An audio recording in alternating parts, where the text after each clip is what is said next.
This was about 5 years ago when I was 11. I remember I was on my way home from school. It was a little late because my train had gotten delayed about 2 times, but honestly, it didn't bother me. It was Friday and I had nothing to do. As I got home, I had received a text from my angry mother. I had no clue why she was mad, but she was texting me some crazy nonsense and somehow put the blame on me and proceeded to end the text with, "I'm not cooking. I left $70 on your desk. Go buy something to eat and drink." So that's exactly what I did. By the time I got home, I changed my clothes, went outside, and walked to a gas station which was only about a half a mile away from me. I've always walked to this gas station either by myself, with my older brother, or with another guardian. So honestly, I thought it would be no big deal to go by myself because I was always so hypervigilant about my surroundings. Since I was diagnosed with PTSD at a very young age, it made me extremely hyper-aware. As I got to the store, I saw this man inside the walk-in fridge where there was just a crap ton of beer. And as I was walking around the store to get some snacks, I noticed him staring at me a couple of times. It felt like I needed to be more aware, but I brushed it off, just thinking he was making sure that I wasn't doing anything dumb, but I was wrong. As I was paying for the stuff at the counter after being there for like 30 minutes, the same man was just standing next to me. It was at this point where I got scared. The man stood tall, he looked a bit muscular, and his eyes were visibly dark. It was terrifying. As my stuff was getting put in the bag, and as the pizza was done, I had picked up my pizza and left. But then the man decides to have a conversation with me. He greets me with a hello. I greet him with a very clear and shaky, "Hi," and he started to ask me questions like, "How old are you?" I replied back with my age, stating that I'm only 11. I had tried walking some other way around, but he keeps stopping me in my tracks, and I was just thinking of all the terrible possibilities if I screamed, ran, or let alone hit him with my bare hands for him to leave me alone. As I stated my age, I had noticed his eyes widen even more, and he proceeded to look me up and down, where he then asked, "What kind of alcohol do you like?" I stayed quiet and I told him I don't drink unless it's a special occasion, and he started asking me even more alarming questions like, "Did you know that you can live without a kidney?" At this point, I had to play dumb for a bit, and I just replied back with no, but that's nice actually. It got to a point where he'd started asking me if he can give me a ride home, and I declined his offer more than 20 times. He eventually gave up and left me alone, all agitated, and I speed walked home. It wasn't until the following year I saw him again at the mall, and I nearly pissed myself. I refuse to go to that mall now because I don't ever want to bump into him again.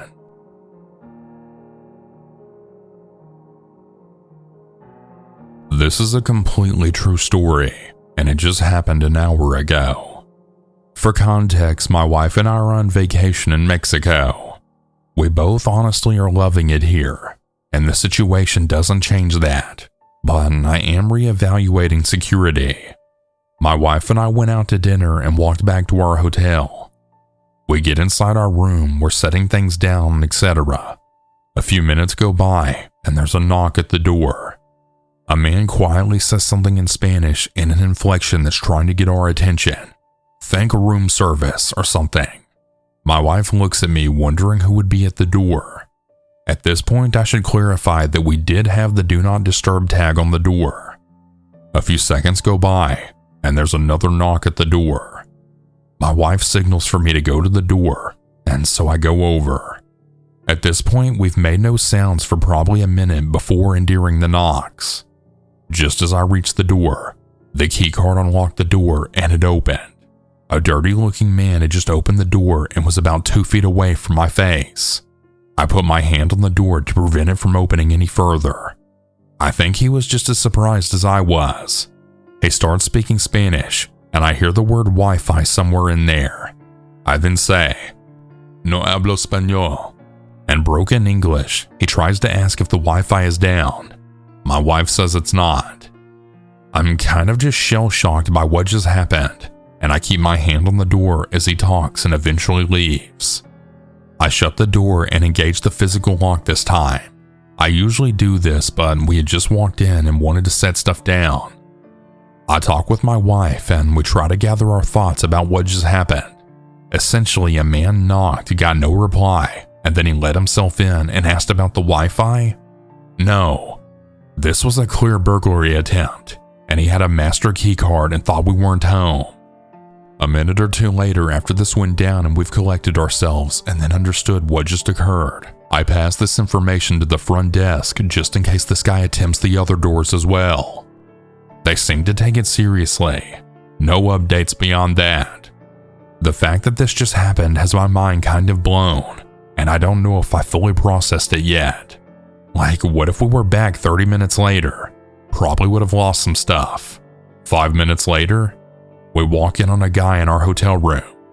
What if we went to bed earlier tonight? Could have been asleep.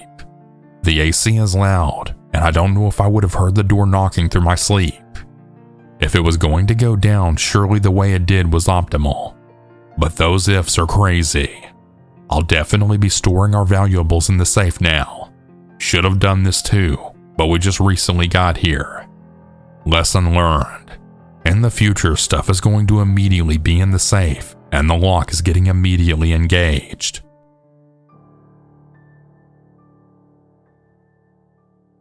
Hey guys, so a creepy situation happened to me a while ago. Just for context, I live in Germany and I'm 23 now, but I was 20 years old at the time. Now to the story.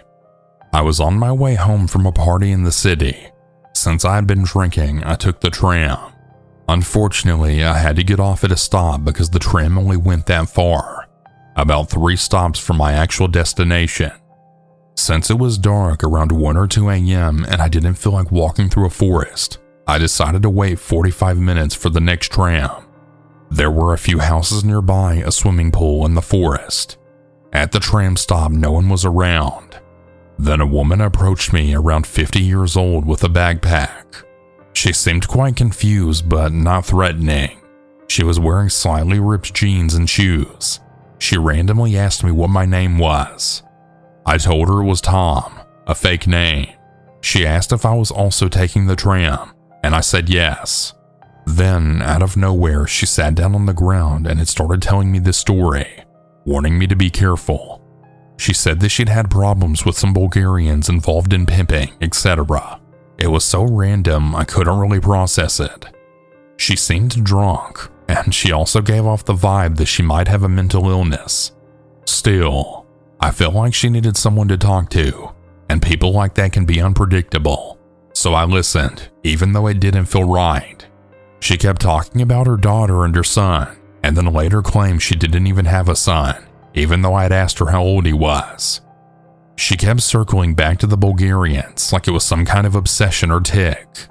She mentioned her daughter was a prostitute, and that she didn't want that for her, and she repeated that a lot.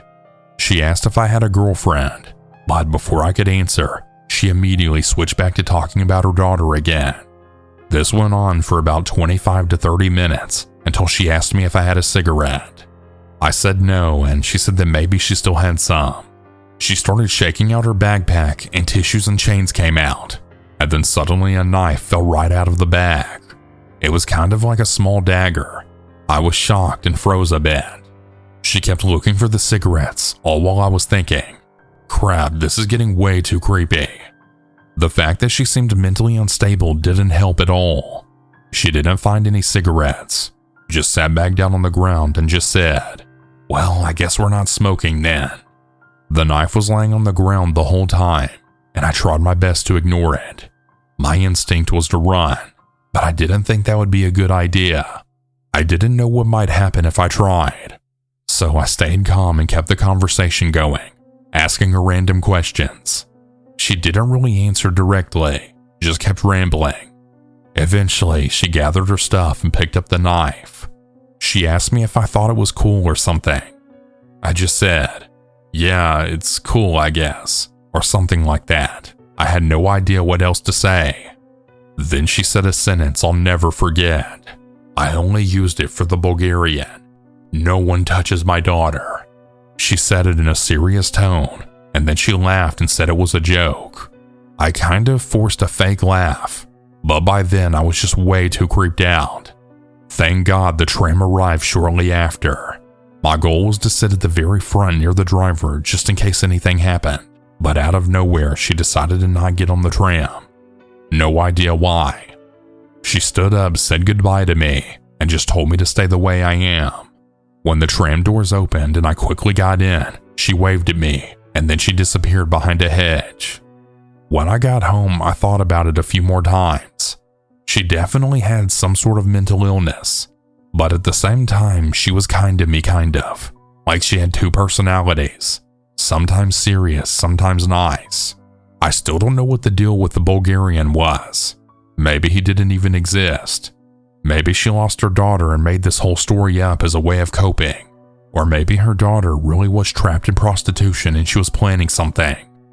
I never saw that woman again, and that's probably for the best. I'm going to abstain from giving too much information because this stalker scares the crap out of me. Thankfully, he doesn't read English, so I hope he'll never find this post. Years ago, I moved to follow my boyfriend and to do a PhD in his country. I won't name the place, but it's an across-the-ocean type of deal. At first, I was very excited. It was a wonderful adventure, until it wasn't. It's hard to describe the complexity of what I felt. I felt alone, misunderstood, far from my family and friends. And even though my boyfriend is wonderful, I really felt the weight of not finding any human connection. This could explain why I acted so weird and disconnected from reality in the following story.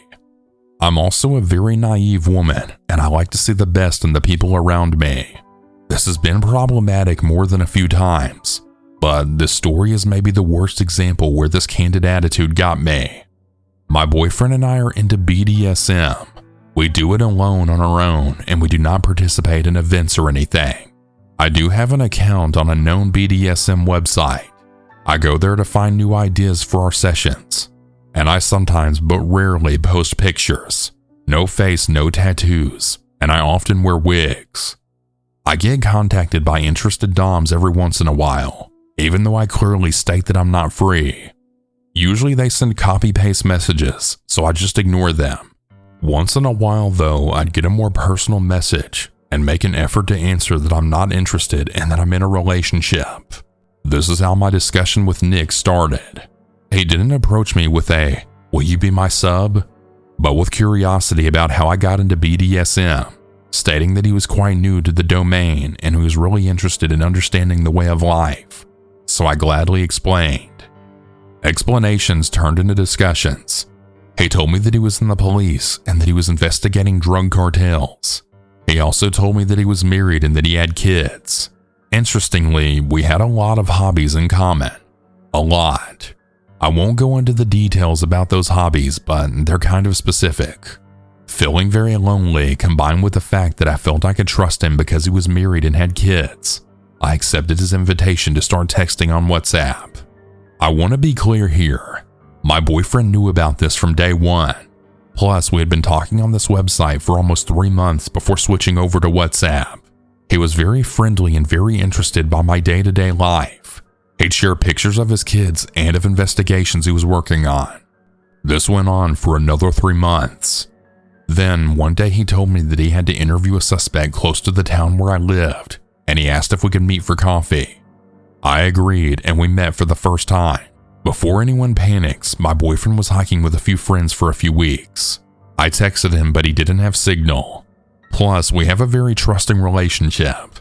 He has a lot of girlfriends, and back in my country, I also hung out with a lot of boys. This isn't weird for us.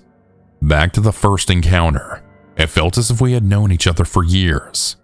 We had a great time from the beginning, and I was so happy I'd found a friend far from my country.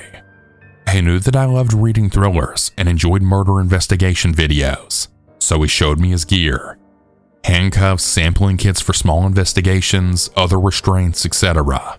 It didn't really feel weird at the moment, but afterwards, I kind of understood this could have been a way for him to show off what he could do. However, as the night went on, after grabbing drinks from a nearby bar, he forced me against a wall and kissed me. I was shocked, really, and barely managed to push him off me. I told him that it was inappropriate and that he was married and I was in a relationship. He was really sorry and felt ashamed. He told me that he felt there was something between us, and I was like, yeah, it's called friendship, buddy. I was disappointed and we parted ways. Days later, after he apologized over and over again, he called me to meet up. He wanted to take me for a ride in his hometown. It's a pretty place. He's got a bike and he wants me to enjoy the scenery in this country that I barely know. I agree. It's his hometown. He works there. He lives there with his wife and kids. Surely I'll be safe. In short, I wasn't. Again, he kissed me, tried to push for more, right in the middle of a park. A park where he brought his children to play on weekends. So I told him to bring me back to the bus station so I could leave. He did, and then he proceeded to tell me a story about how he had recently got a drug seller out of hiding by modifying text messages sent by his girlfriend. He basically made him believe that she was cheating on him to get him to confront her, and then he arrested him. I don't actually know if it's true. I don't know if it's possible. Due to what had just happened, what I heard was, I can make your boyfriend believe you're cheating on him. And my boyfriend was still on his hike by that time. We did talk once every few days, and I told him everything from the moment he had some cell signal. Meanwhile, I was confronting Nick all about that.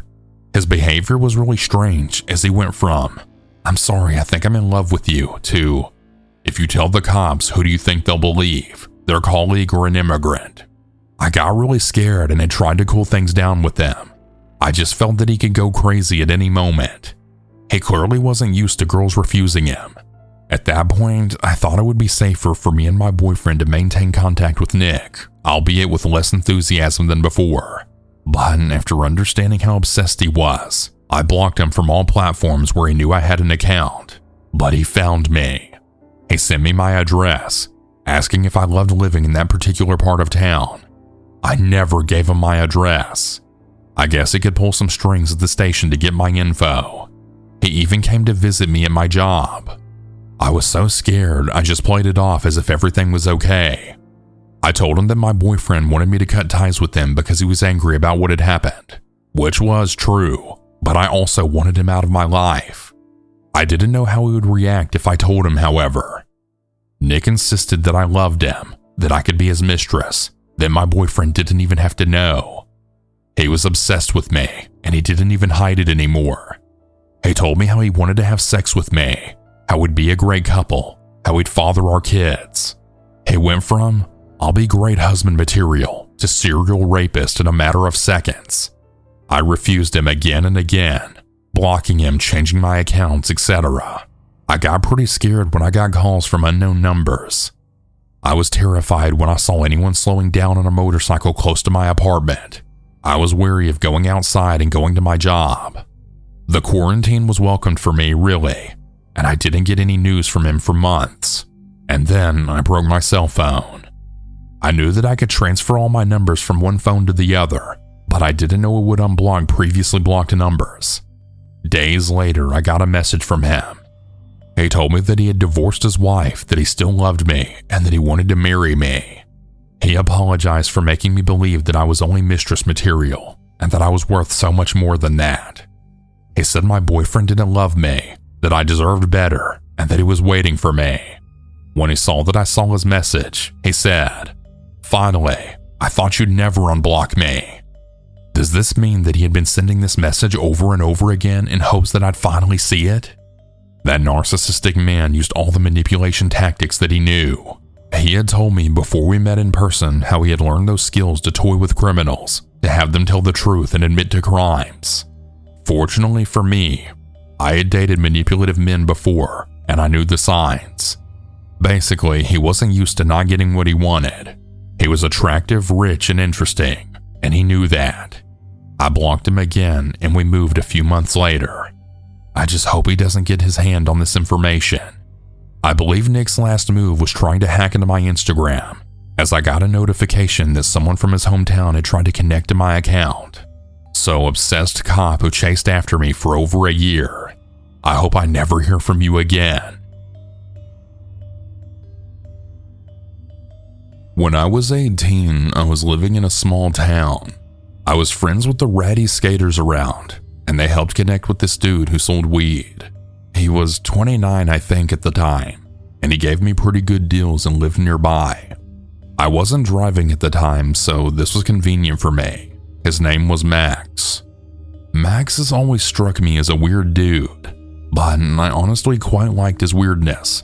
Not in a romantic way or anything, but I like weird people, I guess. We had normal weed buying interactions that never lasted more than like 10 minutes. Buy some weed, maybe smoke a bowl, and that's it. He'd often tell me that he could drop it off at my house, but I never let him because, as I said before, he was weird. I wasn't afraid of him, but was definitely aware that he and his offers to deliver were weird. One day in May 2018, I was invited to a bonfire by the same ratty skaters that introduced me to this guy. I had no idea he'd be there, nor was it important to me at all. I brought the guy that I was dating at the time too. I said hey to everyone, including Max. We stayed for a couple of hours and some of them played some music on their guitars. Nearing the time I was leaving the bonfire around 11 p.m., Max was getting upset about something, and then he threw his guitar in the bonfire. I didn't know what he was angry or upset about, and paid no mind to it. This happened as I was leaving with the guy I was dating. I went to bed and woke up to loads of paragraphs of crazy texts from Max ranging from 1 a.m. all the way to 5 a.m. Like a constant stream of texts stating things such as, "You know how much I loved you. You're a cruel bitch." He would go back and forth between saying, "I would give you the world if you let me. And you really do deserve him though." He said really scary things like, "You're a predator and you should be snubbed out. Just wait," with a smiley face. "You are stuck. I will either love you or hate you to the fullest extent my powers behold. Right now, I pray the worst death on you and that little bitch that you're dating." To top it all off, he then said, "Losing you is like losing a mother to me." And he told me to tell him that I never loved him and that I wouldn't hear from him again if I did. So that's what I did. I said, "Yeah, I never loved you. Do not message me again." And I left it at that. I didn't get a response, nor did I care to get one. Max had never expressed any romantic interest, asked me out, or anything. This was all out of nowhere, and he was 11 years older than me. I was barely 18. That night, he cut his long hair off and had posted photos naked on Facebook, curled up in a fetal position talking about being a statue of shame. It's as if he had a breakdown, but I had no intention of causing that and didn't think I would even offend anyone by bringing the guy I was seeing. Everyone else seemed to like the guy who I brought. About a week later, Max had texted me pretty late at night, and he asked if I had seen the flowers that he spread along my sidewalk, saying that he stole every flower in the vicinity of my neighborhood that night. I asked how he knew where I lived and said that I hadn't seen the flowers, so he must have had the wrong house. I also told him that he shouldn't do that as I never felt anything for him, and so on. He told me that he had heard I lived on the same block as another one of the skater guys that we were both friends with, and he wasn't wrong. The skater guy that I lived near was on the other side of the block, and I never walked that way, so I never saw the flowers. I blocked his number and didn't hear from him again for weeks. Weeks later, I woke up after a rough night, and there were loads of flowers on the sidewalk right outside of my house, along with a little bouquet at the top of my walkway. I was pissed. I wasn't scared yet, and stupidly, I unblocked his number and texted him asking him why the hell there were flowers outside of my house. This confirmed that this indeed was where I lived. I still to this day feel so stupid for texting him and making it known that after weeks he had found my house. He responded back saying, "Sounds nice. 'Twas me." I bitched him out basically and blocked his number again. About a week later, I was out of town, and my roommate texted me a photo of a heart with a peace sign inside of it, and my name written under it drawn in chalk outside of our house. When I got back into town, I went to the courthouse and began the process of getting a stalking order against him. When I left the courthouse, I went to Max's work and told him that he really needed to stop this behavior and that he was stalking me. He looked me in the eyes with no facial expression and said, "If you don't leave, I'm calling the cops."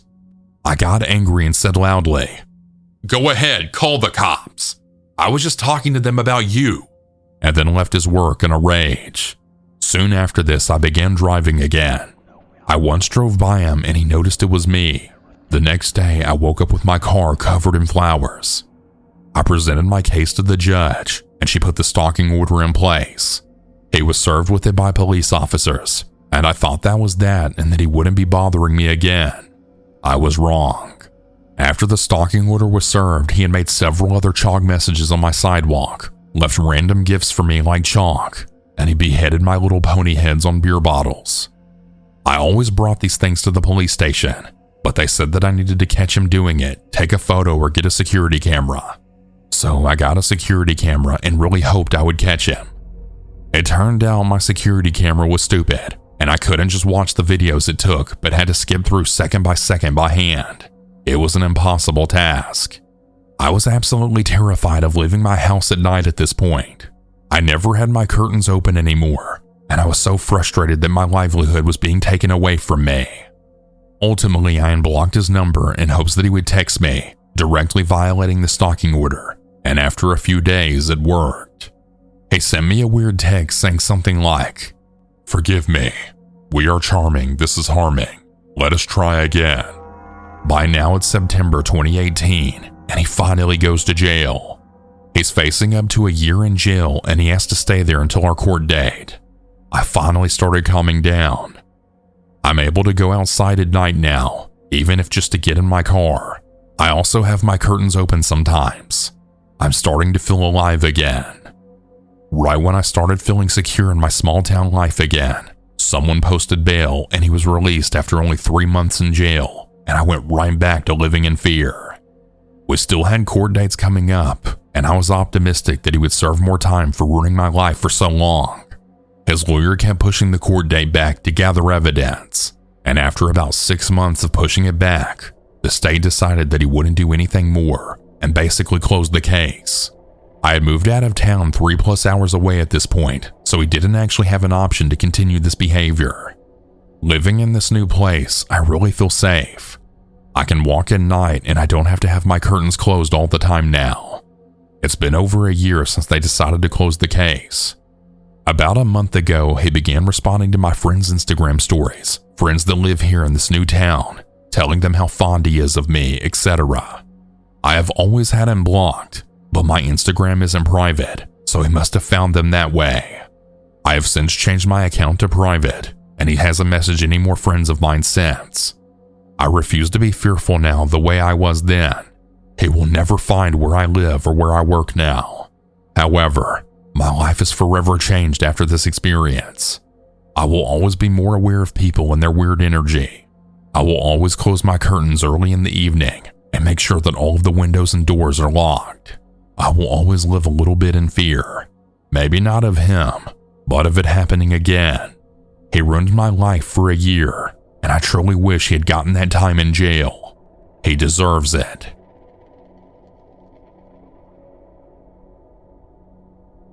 So, I've been watching a couple of spooky camping trips on YouTube, and it made me think of one of the most bizarre events happening to me. One night around 12:30 a.m., I decided to walk up to my local pond. They call it a pond, but it's about as large as a small lake, I'd assume, completely surrounded by forestry on one side and a footpath on another. On the side with the footpath, every 50 to 100 meters, you have large downhill muddy dips that lead to a wooden bank where people can relax or fish in the water. So on this evening, I go down there to get out of the house for some peace of mind after a couple of drinks. As I approach the park area, there's a huge narrow corridor of trees and bushes that arch over, which is where the streetlights stop as you go on. Now, it was pitch black, so I turned on my phone flashlight, and I used it to walk the rest of the way to the spot on the banks. After about 20 seconds of walking, I hear footsteps behind me. I turn and see this hooded figure with what looked to be a dark morph suit, completely cloaking his appearance. He was walking pretty quickly, so I picked up my pace, really alarmed at this person coming from nowhere, and after 30 or so seconds of walking without looking back, I turned around and they were gone. So I go and sit on the bank, leave my brother some voice notes telling him what had happened, and he just finds it amusing, but says to be careful. I sit there trying to relax and do so for about 15 minutes before giving up. As I make my way back, again scanning the road to see where I'm going, the same figure comes out from the darkness and walks straight toward me. At this point, I'm ready to fight, so I walk right toward them and stare at them. As I thought, full dark morph suit or mask with completely black attire and hood. They just walk right past me. Why were they there in that suit? Why did they leave at exactly the same time I did? Why were they walking at pace behind me and following me as I entered the dark? Does anyone out there have a similar experience? Who the hell walks around in the pitch black wearing an all-black bodysuit? This happened about a year or so ago, but I just read something fairly similar, and it reminds me how it still gives me the chills. I have 3 kids who are around 9, 7, and 2 at the time, and also living with my husband. We live fairly rural in the UK, just on the outside of a small village. Every night I always check the door is locked, and sometimes even put the chain across as well. This night we were woken up very abruptly by a very harsh banging on the front door. At first I thought it was just someone drunk, thinking it was their house or something, but they had started trying to turn the handle. My husband wasn't near the door, and I stood on the stairs with my phone in case I needed to call someone. My husband told the man that he had kids in here that was sleeping and to go away right now. The man had started rambling and slightly slurring. It wasn't extreme slurring, but his voice wasn't quite right. Seemed pretty clear he was either on something or mentally unwell. He kept asking for a certain woman's name, and my husband told him that there was no woman with that name here and to go away right now. The man kept saying we were hiding her and he was coming in. During this period, there were a lot of very strange sounds coming from behind the door. Thumping, scratching, and another sound that I couldn't quite place. My husband then told him that I'd called the police. He did a few more frantic thumps, then he left, because we heard nothing else after that. We heard nothing else like him attempting this with the neighbors either. For a few hours I waited in case he came back. I had a tennis racket that I'd used if I had to, but luckily it didn't come to that. In the morning, as it was a weekend day, I decided to check outside, and honestly, I did feel a little ill. There was a massive dent in the door, which I thought surely a fist alone wouldn't have caused. Then on the door and the panels near the door were fingernail marks and blood. It wasn't a massive amount, but enough that it needed to be washed off. Took pictures first though. Between the door and where the bins were was a smashed ashtray also with blood on it and lots of pieces. One of the outdoor plants had also been tipped out, so plant and soil all over the floor. My best guess is he tried to smash with the ashtray and cut himself, but that's merely speculation. My blood ran cold how clearly aggressive this man was, and we have absolutely no reason to be targeted. We told our neighbors, who were also absolutely horrified. They said that they thought they heard something but thought it was just a drunk. When we mentioned the woman's name, the neighbor then said, "Oh gosh, that's who used to live where y'all do now. She used to be into drugs, and a few shady people in the neighbor reckons that maybe one of her old drug-taking companions was searching for her. Even now, there have been a few incidents in her house where police have been called, but I'm not sure what for. We now have a video doorbell system and alarms fitted, so at least now a button goes straight to a security system that if you don't answer will send the authorities. It didn't end in any danger, but it so easily could have, and that's scary as hell."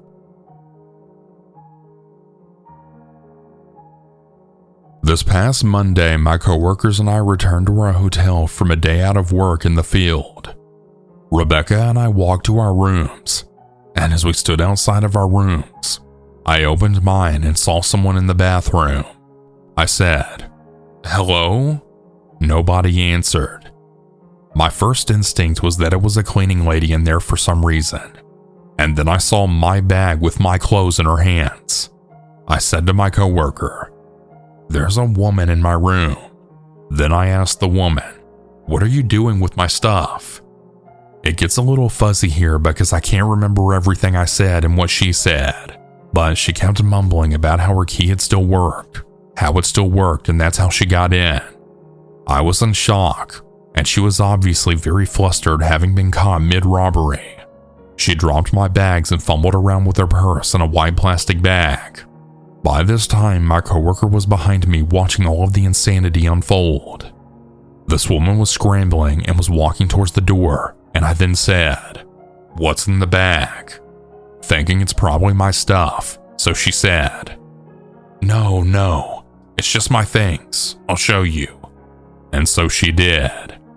I looked and I didn't see anything of mine, and so since I'm obviously in shock at this time, I let her leave. I went into my room and it was ransacked. I did a quick look around to see if anything had been taken. All of my electronics were still there. Then I went into the bathroom and I saw my underwear, my bikini, and my clothes shoved into my own bags randomly. Even my passport was shoved in there. Then I looked on the counter and I saw that she got into my medication. I'm not sure what was going through my head at that moment other than I wanted it back, so I ran out the door to go find her. I ran to the laundry room downstairs and out to the sides of the hotel, and I didn't see her. I realized I was never going to find her, so my coworker and I went down to the lobby to tell them what happened, and then we called the police.